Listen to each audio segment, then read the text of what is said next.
அனைவருக்கும் வணக்கம். மாரி செல்வராஜ் இயக்கத்தில் துருவிக்ரம் நடிப்பில் இன்று வெளிவந்திருக்கிற பைசன் காலமாடான் படம் எப்படி இருக்கு அப்படின்றத பார்த்தரலாம். ஆரம்பத்திலே ஒரு விஷயத்தை நான் சொல்லிடுறேங்க. தூத்துக்குடி மாவட்டம் மணத்தி பகுதியில் சமீபத்தில் அர்ஜுனா விருது வாங்கிய பி கணேசன் அவர்களின் வாழ்க்கையை தழுவி சில கற்பனைகள்லாம் சேர்த்து மாரி செல்வராஜ் அவர்கள் இந்த படத்தை இயக்கியிருக்கிறார். இதில் துருவிக்ரம் அவர்கள் சின்ன வயசுல இருந்தே கபடி வீரனாகணும்னு சொல்லிட்டு அவர் கனவுங்க. அந்த கனவு பார்த்தீங்கன்னா கொஞ்சம் கொஞ்சமாக அவர் கனவு நனவாக்கணுன்ட்டு அதுக்காக போராடிக்கிட்டு வராரு. அந்த சமயத்தில் தான் ஊருக்குள்ளே பயங்கரமான ஒரு ஜாதி கலவரம் நடக்குது. அந்த ஜாதி கலவரத்தில் ஒரு கொலையும் நடக்குதுன்னு வச்சுங்களேன். அந்த கொலை விழும் பொழுது அங்கே துருவிக்ரம் அவர்களுக்கு அப்பாவாக இருக்கிறது தான் பசுபதி துருவிக்ரம கபடி வீரனை ஆக்கிறதுல ரொம்ப விருப்பப்படுறாரு ஒரு கட்டத்தில். ஆனால் இந்த கொலை நடந்ததுக்கு அப்புறம் அவரும் பயப்பட ஆரம்பிக்கிறாரு. அதற்கப்புறம் துருவிக்ரம் அவர்கள் கபடி வீரனா ஆனாரா இல்லையா அப்படின்றதான் இந்த பைசன் காலமாடான்ற ஒட்டுமொத்த கதை ஆரம்பிச்சிலிருந்து பார்த்தீங்கன்னா துருவிக்ரம் கபடி வீரன் ஆகணுன்ற அந்த விருப்பப்படுற விஷயங்கள் சீன்கள் எல்லாமே மனதை தொடுகிறது. ஆனால் அவரு இந்த கபடி வீரன் ஆகணுன்றதுக்காக ரொம்ப ஹார்ட் ஒர்க் பண்ணுறாரு. ஆனால் எப்படி ஹார்ட் ஒர்க் பண்ணுறாருன்னா பார்த்தீங்கன்னா ரோடாக ஓடிக்கிட்டே இருக்காரு. இன்னும் கொஞ்சம் ஹார்ட் ஒர்க் பண்ணியிருந்துருக்கலாம். இது மாரி செல்வராஜ் படம் அப்படின்றதுனால அங்கங்கே அம்பேத்கர் சிலையும் புத்தர் சிலையும் பார்த்தீங்கன்னா தலை உள்ள சாமி சிலைகளும் அங்கங்கே காட்டப்படுகிறது. இதில் மாரி செல்வராஜுக்கு உண்டான ஒரு மேக்கிங் ஸ்டைல் இருக்குங்க. அந்த மேக்கிங் அங்கங்கே அப்ளை பண்ணியிருந்திருக்காரு. இதில் அனுபமா பரமேஸ்வரனோட அவர் லவ்வாக இருக்கட்டும், அந்த சேத்துக்குள்ளே ஒரு சீக்வன்ஸ் வச்சிருக்காரு. அந்த சீனாக இருக்கட்டும், அப்புறம் பஸ்ஸில் துருவிக்ரமுக்கும் பசுபதி அவங்க அப்பாவுக்கும் உள்ள ஒரு சீக்வன்ஸ் இருக்குது. அது பார்த்தீங்கன்னா ஆடை பஸ்ஸில் ஏற்றிடுவாங்க. அங்கே ஒரு ஜாதியால் ஒரு பிரச்சனை நடக்கும். அந்த சீனு பார்த்தீங்கன்னா மாமன்னனில் இந்த சேரில் உட்கார சீன் இருக்குது பார்த்தீங்களா, அதே போல் இந்த சீனை வடிவமைச்சிருக்காரு.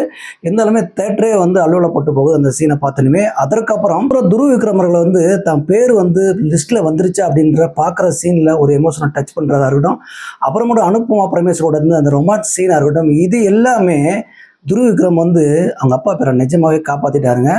இதுக்கு முன்னாடி படங்கள்லாம் அவர் துருவிக்ரம் அவ்வளோதான் அப்படின்னு சொன்ன விஷயங்கள் எல்லாமே தூக்கி சாப்பிட்டாருன்னு சொல்லலாம். பார்த்தீங்கன்னா நடிப்பில் ஒவ்வொரு ரியாக்ஷனும் பர்ஃபார்மன்ஸும் தூள் கலப்பியிருக்காருன்னு சொல்லலாம்.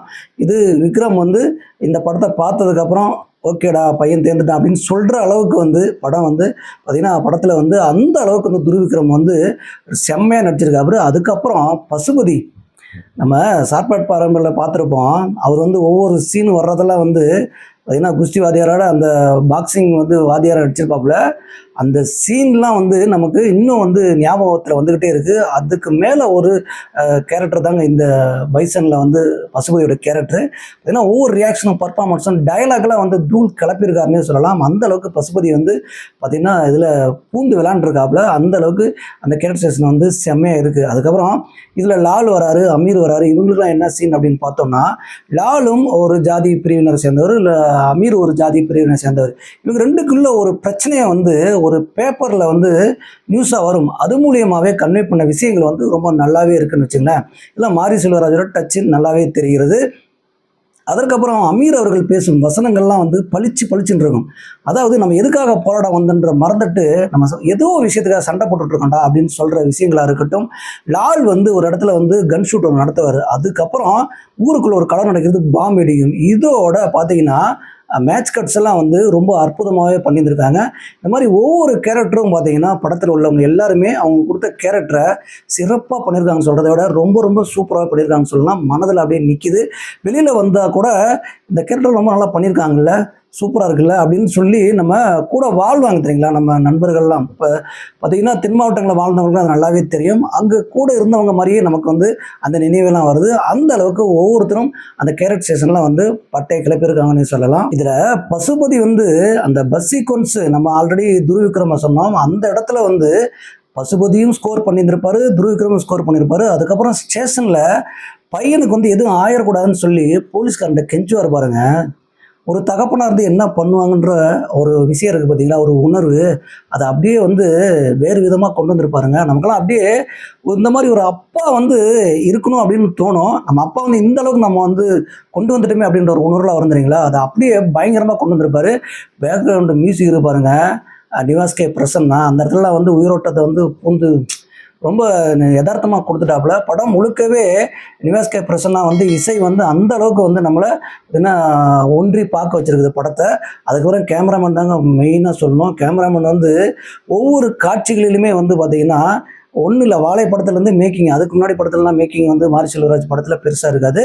ஆனால் வாழை படத்துக்கும் இந்த படத்துலையும் மேக்கிங் பார்க்கும் பொழுது எழில் அரசனோட பார்த்திங்கன்னா டச் அவ்வளோ தூரம் தெரிகிறது. இதில் டைரக்டரோட டச் இருந்தாலுமே மேக்கிங்க்கு பார்த்திங்கன்னா எழில் அரசன் வந்து அந்த அளவுக்கு வந்து படத்துக்கு ரொம்ப வந்து ஹார்ட் ஒர்க் பண்ணியிருந்திருக்காரு, ரொம்ப முக்கியத்துவம் கொடுத்துருக்காரு.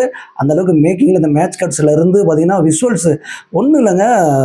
துருவ் விக்ரமும் அனுபமா பரமேஸ்வரும் அந்த சேத்துக்குள்ளே ஒரு சீக்வன்ஸ் இருக்குது, அதில் டாப் ஆங்கிளில் ஒரு ஷார்ட்ஸ் வச்சுருப்பாங்க பாருங்கள், ரொம்ப யதார்த்தமாக இருக்குங்க, ரொம்ப ரசிக்கும்படியாக இருக்குது. அந்த அளவுக்கு வந்து கேமராமேன் வந்து படம் முழுக்கவே வந்து பார்த்திங்கன்னா லைட்டிங்லேருந்து மற்ற எல்லா விஷயத்துக்கும் வந்து இம்பார்ட்டன்ட் கொடுத்து பார்த்திங்கன்னா நம்மளை ஒன்றை வச்சுருக்காரு.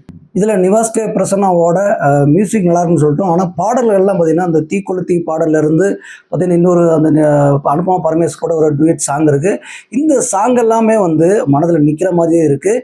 எல்லாமே ஒரு யதார்த்த பதிவாக தான் இருக்குது. இதில் ராஜா சார் வந்து பண்ணால் எப்படி இருக்கும் அப்படின்னு நம்ம ஒரு ஃபீல் பண்ணுவோம் தெரியுங்களா, அதை வந்து நிவாஸ் கே பிரசன்னா வந்து ஓரளவுக்கு பார்த்திங்கன்னா கொடுத்துருக்காருன்னே சொல்லலாம். படத்தில் ஆரம்பம் முதல் இறுதி வரைக்குமே கேமரா ஒர்க்கும் சரி, எடிட்டிங்கும் சரி, மியூசிக்கும் சரி, எல்லா கேரக்டரைசேஷனும் வந்து நடிப்புலையும் சரி நம்மளை வந்து எந்த இடத்துலையுமே வந்து முகசொலிக்க வைக்கல. அந்த அளவுக்கு வந்து பார்த்திங்கன்னா யதார்த்த பதிவில் செஞ்சுருக்காரு மாரி செல்வராஜ் அவர்கள். அப்போ படத்தில் எந்த மிஸ்டேக்குமே இல்லையா, எந்த குறைகளும் இல்லையா அப்படின்னு நீங்கள் கேட்கலாம். முதல் குறை எனக்கு பட்டது வந்து பார்த்திங்கன்னா படத்தோட நீளங்க, 2.25 மணி நேரம் ஓடுது. இந்த நீளத்தை குறைச்சிருக்கலாம். அதுக்கப்புறம் இன்னொரு விஷயம் வந்து முக்கியமாக திரைக்கதையில் வந்து மாரி செல்வராஜ் இதை கவனிக்காம விட்டான்னு நினைக்கிறேன். ஏன்னா இந்த மாதிரி படங்களுக்கு எல்லாமே அதாவது ஒரு வாழ்வியலை சொல்லியிருக்காரு, அது பி கணேசன் அவரோட வாழ்வியலை சொல்லியிருக்காரு. அதில் வந்து துருவ் விக்ரமும் நடிச்சிருக்காரு, விக்ரமோட பையன். அப்படி இருக்கும் பொழுது இந்த கதையில் பார்த்திங்கன்னா யதார்த்தமான ஒரு கதையாக இருக்கும் பொழுது பார்த்திங்கன்னா தென் மாவட்டங்கள் நடக்கும் ஒரு சம்பவங்களாக இருக்கும் பொழுது ஓப்பனிங்லேயே ஜப்பானில் வந்து இந்தியாவுக்காக துருவ் விக்ரம் கபடி விளையாட போயிருப்பார். அங்கேருந்து ஃபோன் பண்ணி பசுபதி கிட்ட பேசுவார். இந்த ஓப்பனிங் சீனை வைக்கும் பொழுது உள்ள பல கலைபுரங்கள் நடக்குது. பார்த்திங்கன்னா பசுபதிக்கு என்ன ஆக போகுது, துருவ் விக்ரமுக்கு என்ன ஆக போகுது, இங்கே என்ன நடக்க போகுது, அமீர் என்ன பண்ண போகிறாரு, லால் என்ன பண்ண போகிறாரு, இது என்னடா நடக்க போகுது அப்படின்ற ஒரு சம்பவங்களாக இருக்குதுங்களா. இதெல்லாம் தான் உயிரோடு இருக்காப்லையா, யார் துருவ் விக்ரம் உயிரோடு இருக்காரு, பசுபதி உயிரோடு இருக்காரு, அவர் 2 பேரும் பேசிட்டு இருக்காங்க, பிளாஸ்பேக்கில் தான் போகுது. அப்போ எதுவும் ஆகாது, இந்த சம்பவத்துக்கு அப்புறம் அடுத்தடுத்து போயிட்டு இருக்கோம் அப்படின்ற மனநிலைக்கு படம் போயிடுச்சு. இது வந்து நினைவூட்டுது, அங்கங்கே நினைவூட்டுது. அதற்கப்புறம் இந்த அமீர் கேரக்டரும் லால் கேரக்டருமே வந்து அப்புறம் அனுபமா பரமேஸ்வரன் 3 கேரக்டருமே வந்து துருவ் விக்ரமும் பசுபதி அவங்களோட கேரக்டரைசேஷனுக்கு பார்த்திங்கன்னா கொஞ்சம் வெளியில் இருக்க மாதிரி இருக்குது. ஏன்னா இவங்க கேரக்டர் எல்லாமே எந்த அளவுக்கு இதில் துருவ் விக்ரமுக்கு வந்து பயன்படுது அப்படின்ற விஷயங்களில் திரைக்கதையில் நான் கவனம் செலுத்தியிருந்து அதுக்குள்ளே ஒன்று துருவ் விக்ரமுக்குள்ளே இந்த கேரக்டரைசேஷன்லாம் உள்ளே வரணும், இல்லைன்னா அவங்க கேரக்டரைசேஷனுக்குள்ளே இவங்க உள்ளே போகணும். அந்த மாதிரி சீன் வச்சுருக்காருங்க. ஆனால் ஒட்டாத மாதிரி தான் இருக்குதே தவிர இதையெல்லாம் அவர் சரி செஞ்சிருந்தாருன்னா திரைக்கதையில் இன்னும் வலு சேர்த்துருக்குன்னு சொல்ல வரேன். அதுக்கப்புறம் இன்னொரு விஷயம் இருக்குது. அந்த காளமாடு வந்து ஒரு தலையோட காமிக்கிறாங்க. அது வந்து ஓப்பனிங்கில் ஒரு சீனில் வந்து அந்த கெடா வந்து தேடிட்டு இருக்கும். அதுக்கப்புறம் வந்து வீட்லேயும் அந்த காளமாட்டோட அந்த கொம்போட சேர்த்து அந்த தலையை வச்சுருப்பாங்க வச்சுங்களேன். இது வந்து ஒரு கட்டத்தில் பசுபதி வந்து ஆற்றுல தூக்கி போடுறாரு. தூக்கி போட்டதுக்கப்புறம் திருப்பி வீட்டில் இருக்குது. அது எப்படின்னா இதை பார்த்துக்கிட்டு இருந்தால் துருவ் விக்ரம் வந்து திருப்பி எடுத்து வச்சிட்டாருன்னு நம்மளே நினச்சிக்கிறதா அப்படின்ற மாதிரி தான் இருக்குது. இருந்தாலும் அந்த மாதிரி தான் மாரி செல்வராஜ் வந்து ஃபீல் பண்ணியிருக்க மாதிரி தான் எனக்கு தோணுதுன்னு வச்சுங்களேன். ஆனால் உங்களுக்கு எப்படி தோணுன்னு சொல்லிட்டு கமெண்ட் பண்ணுங்கள்.